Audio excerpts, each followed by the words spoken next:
Hello class, good morning. हम पढ़ रहे थे हिस्ट्री। आपका जो सेकंड पेपर है उसमें लोक प्रशासन के विकास के चरण। तो सबसे पहला हम प्रथम चरण पढ़ रहे थे जो 1987 में शुरू हुआ और 1926 तक चला, जो कि उसका प्रथम चरण था, जिसको हमने कल शुरू कर लिया था। आगे पढ़ते हैं।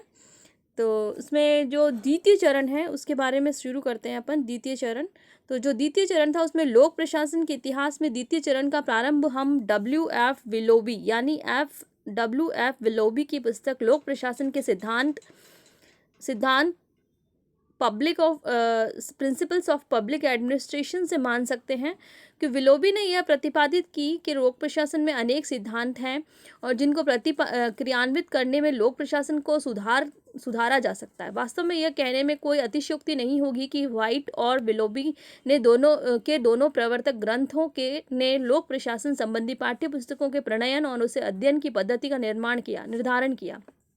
इन दोनों ही पुस्तकों का रूप तकनीकी एवं जिनमें उन सभी प्रकार की सामान्य समस्याओं का अध्ययन किया गया है जिन्हें पोस्ट कार्ड शब्द में समाहित किया जा सकता है। इन पुस्तकों में प्रशासकीय अध्ययन के विशिष्ट क्षेत्र में उठने वाली विषय वस्तु संबंधी समस्याओं का वर्णन नहीं मिलता।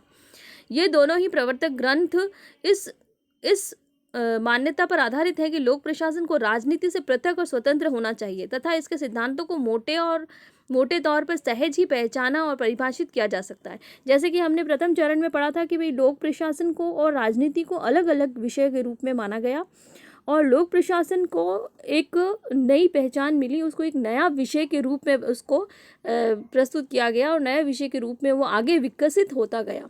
तो विलोबी की उपरोक्त पुस्तक के बाद अनेक विद्वानों ने लोक प्रशासन पर पुस्तकें लिखनी शुरू कर दी।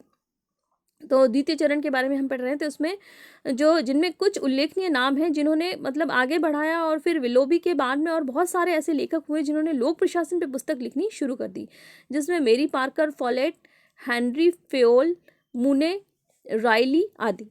1937 में लूथर, गुलिक एवं उर्विक ने मिलकर लोक प्रशासन पर एक महत्वपूर्ण पुस्तक का संपादन किया जिसका नाम था प्रशासन विज्ञान पर निबंध, papers of the science of the administration.